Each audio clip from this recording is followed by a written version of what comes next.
Hi, welcome to Edward Box Guitar Tuition. Got a classic album inspection for you today, or an album I think is a classic, a real favourite of mine of the what you call the hair metal era, pop metal, from Norway's TNT, released April 13th, 1987. It's Tell No Tales. So if you're not familiar with TNT's music, this would be the album, I would check out. This and the next one, Intuition. This is what's seen as sort of their classic album. So let's have a dive in. So basically it took them about 3 years for this album to come out from the previous one, The Knights of New Thunder. I'm not sure why that was. Maybe they wanted to write more stuff. Maybe it got held up with a label. It was produced by a guy called Bjorn Nesjo. I don't know what else he did other than TNT. It's a fantastic sounding record, very of its time. Big reverby snare, big reverbs, but good sounds.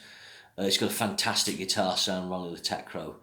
And really good individual performances. So the first time I heard this or became aware of it, I read a review, and it was in the era of Guitar Heroes, and it spoke about in Kerrang magazine about Ronni Le Tekro's prowess on the guitar. And then I heard the track Everyone's a Star on Tommy Vance's The Friday Rock Show. So that's the track that opens the album, 3 minutes and 21. I think it's got all the hallmarks of TNT. It's got a really pounding beat, nothing flash. It's got a great rhythm guitar sound. It's got really good arrangement, a quirky but exciting guitar solo, and a stratospheric vocal performance from Tony Harnell. So Tony Harnell, the singer, is very melodic voice, but also has a 4-octave range. So he could do kind of real melodic ballads, but do the big metal screams. It's a great opening track. And then it goes into 10,000 Lovers in One. This is 2 minutes 54. Again, this opens with a really killer riff by Ronni Le Tekro. He shows the quality of his rhythm playing, the quality of his composition in the guitar sound that's been achieved on the album. I'm guessing he's used Marshalls. It's got quite a lot of hair on it, but it's tight, probably a little bit of chorus. Really cool solo on this again. Like Ronni Le Tekro does a lot of harmonised lines, but he'll often put in more than one harmony part. Obviously, his biggest influence is Brian May of Queen. So he's kind of got these Brian May elements and then these more Malmsteen elements, and he has this weird thing where he does heavily muted fast picking, and it sounds like a machine gun. But this is a ridiculous lyric on this, but it's a cool track. I love it. Great pop metal track with a huge chorus. I think that's, these tracks go on a journey as well. They have like lots of dynamics and sections, and the band are really good at creating a tight piece. I should just say it's recorded at North Sound Studios in Trondheim. That's where they're from, and then they went to Sound Ideas in New York City. Maybe they went over there because Tony Harnell's from America. Only 30 minutes and 26 seconds long, this album. Very short, Van Halen style. Then you've got As Far As the Eye Can See, a little longer, this track, 3:41, I think. So I'm just looking at the CD, 3:41. Again, another great pop metal track, really catchy. Probably got Ronnie's best solo so far on this track. He does some really cool stuff, a nice little bit of tapping. Again, just very good. Then they do Sapphire, and on my back of my CD it says it's 17 seconds long. That's wrong. It's about 1 minute 14. And then it says the next track, Child's Play, 5 minutes 16. It's 4:28. But anyway, Sapphire's like a weird instrumental. It opens with a kind of sequence bit. Then it's got a pounding drum beat. Ronnie does some crazy shreddy over the top. Then he goes into this awesome harmonised line. It's a very clever little piece. It kind of goes on this mad journey. He's kind of a bit of a mad genius, Ronni Le Tekro. When you see him interviewed, he's got a bit of madness about him, and that reflects in his guitar playing. Then Child's Play is the big ballad, one of the first big power ballads. And I think this is something that TNT have got this unique in their canon. They kind of do these epic power ballads that have big choruses, big symphonic lines, but they don't sound like any other band doing power ballads then. I can't really describe it, and Queen's a big influence on the band, but this doesn't sound like Queen. You'd have to hear it to describe it, but Ronnie does a really lovely symphonic, classically inspired solo on this. It's got a big melody. This is something he would do. It's kind of unified with kind of keyboard strings. Tracked with those, sorry. And he's a great solo, great vocal from Tony Harnell. It breaks down into the chorus. Again, he's got that emotional expression in his voice that enables him to do that. Then I think side 1 finished with Smooth Syncopation, which is a little classical piece. So on the previous album, Ronni Le Tekro did a piece called Classic Romance on a 9-on string guitar, really beautiful, easily as good as something like Deep by Randy Rhoads. He does another one on this, Smooth Syncopation. This is a really nice piece. Later on he would do pieces like this on other albums. It wouldn't work for me, it would kind of shot his bolt. But this it's got 3 instrumentals on this album, 3 little instrumentals, which are kind of cool padding.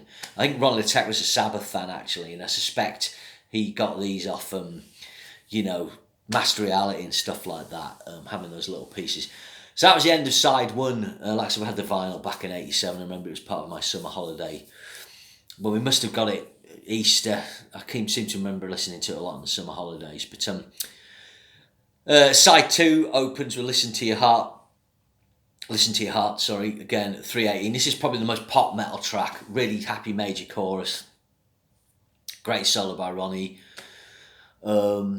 It's a really good pop metal track, really well put together. And then he goes into Desperate Night. This is probably the heaviest, darkest track on the album. It's got a great riff. This shows the quality of the guitar sound and Ronni Le Tekro's performance on this. Really cool vocal by Tony. The chorus is cool. It's got a kind of slinky riff with a cool wah-wah lick on it. And it's got 2 contrasting solos. Ronni Le Tekro does a typically short, sort of quirky solo. Really unusual. It's barely 15 seconds long. And then the end, he does a cool pentatonic kind of wah-wah fade out, kind of Schenker-esque. Really good. Easily one of the best tracks in the album. Then you've got the other big power ballad, Northern Lights. Again, follows the same pattern as Child's Play. Big sort of, it doesn't open really epically. It's kind of broken down. It's got this epic chorus. And then probably one of Ronnie's finest ever solos. Again, he does the kind of symphonic melody thing with harmony, some beautiful whammy slurring, just marks himself out as a player who's got a different take on 80s guitar. Real cult favourite. It's a beautiful track. And then you've got Incipit, again, which is a short piece using kind of keyboard sequencing, some big harmonised guitars and some big sort of background vocals. Works really well. And then it goes in, I said no, Desperate Nights was the heaviest track. It goes into fast metaler, Tell No Tales. So this is quite interesting because this is more like the tracks off the previous album, Nights in New Thunder. So Nights in New Thunder is a kind of commercial heavy metal album. This is a pop metal album, But Tell No Tales got this really fast riff. Ronnie's super tight on it. He plays a stupid solo where he just plays as fast as possible, which is good fun. And then Tony Arnell just sings as high as he can and just screams as high as he can. And it's only 2 minutes and 21 seconds. He just blasts out. It's really cool. So yeah, this is a real favourite of mine. I mean, people listening to now, if you've never heard them, you might find it too 80s. You might find the production too 80s. But if you had it at the time, along with your Rat, your Mike Line, your Dokken, it would hit the spot. A couple of years' time, I'll do a celebration of their Intuition album, which is another classic. But the albums after that weren't, were kind of patchy. If you go on this channel, you'll find a run through all the TNT albums, but I'll copy it in this link.